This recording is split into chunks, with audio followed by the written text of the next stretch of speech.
be willing to consider implementing them? Absolutely. I do believe that that's very important, especially the community outreach for the kids. Children are our future. We need to educate them on consequences, not only what's going on, but we also need to share consequences.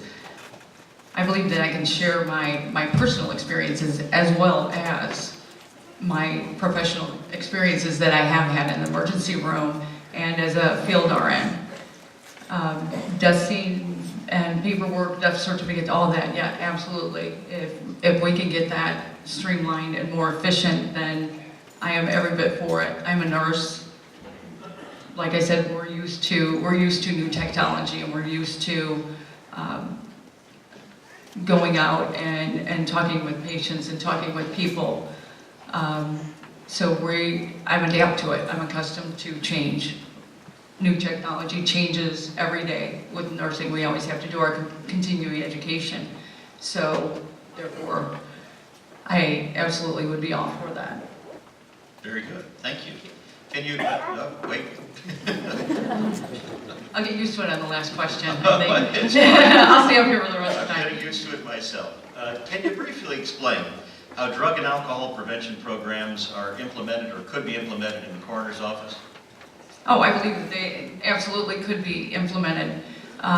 More so as a teaching thing. The coroner's office is going to have more further experiences down the line. I've had plenty of experiences through my ER nurse and my community outreach, so they absolutely can be, and any help that the coroner's office can do, I believe they're all for that. I've been asked to help with the mock DUI that they're putting on at the high school in May. So things like that is vital, and we can bring the coroner's office to share experiences and consequences to these people and make it more real to them. And that's really what matters. So anything we can do, I've already initiated starting a SAD program in the community for the county, which it used to be the Students Against Drunk Driving, and now they've changed it to Students Against Destructive Decisions. So it's a broader area.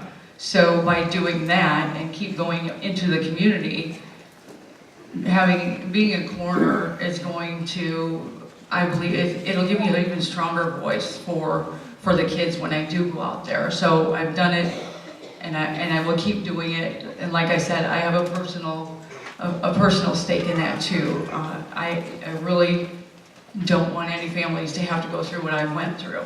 And if I can share that with them and bring that to them and stop one family from going through what I went through, then every bit of this will be worth it. Thank you. Mr. Watson, same question. Can you briefly explain how drug and alcohol prevention programs are or could be implemented in the coroner's office? Mike Burke, for 25 years, has been putting on mocks accidents at scenes at schools and explaining what happens and talking to the students about what can happen with drugs and alcohol. That would be a way to continue that. I plan on doing that and probably do it with a few more schools than what even Mike does with time available to do it. But there again, while you're doing that, somebody has to pay for somebody to be on call. As you all know, the coroner's 24/7. You can't leave the county. If you're busy, somebody has to take that call. But putting literature out in the schools would be another thing, as long as the budget would handle it. And you could get some personnel that weren't working that day, get them to go out. I'm sure most of our personnel would volunteer for a few days like that.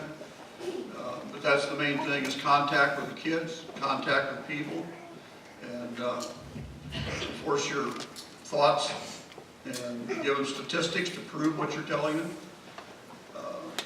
I'm against showing pictures of what can happen, but sometimes it helps to scare us straight. Not yet. Last question for you is, the Livingston County Coroner's Office uses Gift of Hope for tissue donation services. Will you continue to promote the gift of donation, and can you briefly explain explain how that process works? Yes, any viable body in the state of Illinois has to be called into Gift of Hope. It's law. So what we do is anytime somebody dies that's a viable body, and that means we know a death time, or they need to know basically what time the person died, if they've been on refrigeration, and we call that in, and they give us a reference number. Usually iBank will get more donations than anything, but your driver's license is marked with red Illinois if you're a donor. That means it's first person consent. You have already given consent for them to take your body parts. Technically, your family cannot fight that. But we call in every viable body. If the body's been there for very long, they can't use it. If decomp is set in, you can't use it. If you've been in prison for over 24 hours, they will not use you. I think it's jail, I think is 36 hours. They will not use you. If you're a drug addict, they will not use you. And that's why we have to gather information before we call them, so they've got an idea whether the body's viable for harvest or not. If it's ready for harvest, if it can be harvested, a lot of times they'll go to the coroners or the pathologist in McLean County, and they can harvest there, or otherwise they have to take you to a hospital to harvest. But yes, everybody, and I will support that 100%, just as I've done for the 19 years I've been on the coroner's office. We have letters at the office of thank you from Gift of Hope for supporting our program the way we do. Thank you. And thank you. And Ms. Schmidt, same question. Livingston County Coroner's Office uses Gift of Hope for tissue donation services. Will you continue to promote the gift of donation? And can you briefly explain how that process works? Absolutely, and I have worked with the Gift of Hope. It used to be Roby. When I started my nursing, it used to be Roby. Now it is Gift of Hope. So, and it's changed hands, but it's always been the same thing. I've always been an advocate, being in the emergency room. I've always had to approach the families after we had one of their loved ones pass away. And it's something that is very sensitive to some people, and because they don't feel like they want their loved ones cut open or anything removed. There has to be some education towards it, that you're not even going to be able to tell. You can still have an open casket. You can still, your loved one will be there. And what you really need to do is educate them of how much it helps others. And not only have I been there to do that, to educate everyone, I've been approached. Mr. Burke had asked me about an organ donation. I've been there, and he even started his sentence, and I said absolutely. It's very important. And I've worked with Roby. I've done follow-ups, or not Roby, I'm sorry, the Gift of Hope, and I've done follow-ups, and I know what the family members can expect, the follow-ups. I just got my last letter from the Gift of Hope a few months ago, and because they've always kept in contact with us. So they're such a caring organization that I will always be a strong advocate of that, and no matter what, it's always beneficial, and that's something that we really need to teach the families and let the families know. So I've been involved with the procurement, the corneas, and so it's just a lot of education there, so they will know exactly what happens and what they can do and what to expect. So. Thank you. I have important news. You may sit down. I was going to stand up here this time. Because we have concluded all the prepared questions for the coroner's candidate. Committee, do we have any additional questions for the candidates? Seeing none, I guess we'll move on to the closing statements. And we will have Mr. Danny Watson speaking first in closing.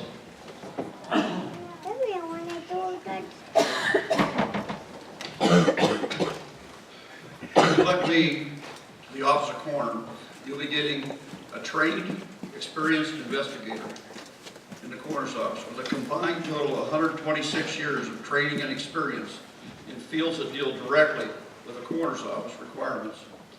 19 of those years being trained by Michael Burke. You'll also get a seamless transition into the office with no loss of experienced personnel, and I will continue Mike's policies plus several of my own. Please join Mike Burke and his staff in voting for me on March 15th.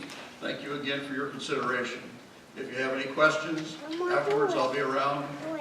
I'll be glad to answer. Thank you. Thank you.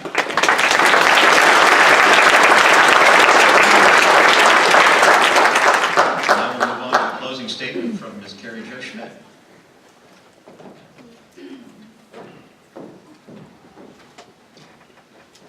The coroner position is not one of entitlement.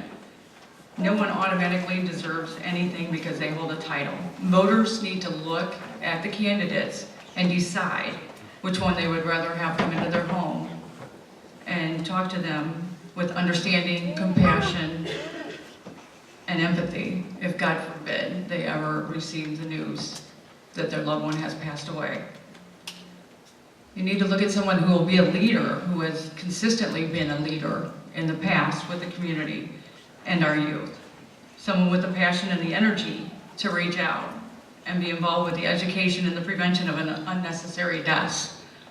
So no family has to go through what mine does every day. My extensive nursing experience, my medical knowledge, my proven dedication to the community, and my personal experiences has made me the person I am today. I have the knowledge and experience that it takes to be successful and valuable asset to Livingston County. I hope that you all consider supporting me on March 15th so I can continue my service to Livingston County by giving back to the support that you all have given my family. And that I can have a stronger voice to educate our community and our youth because they are our future. Thank you.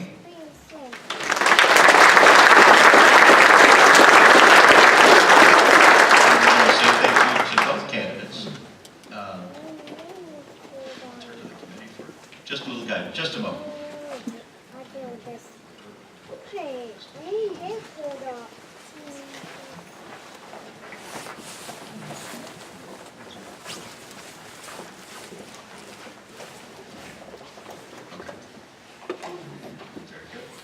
What we were discussing is whether to take a break or whether to move forward into the state's attorney's segment of the candidate forum.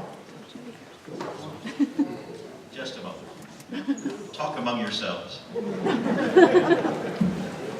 Does anybody want a 3x5 car that they make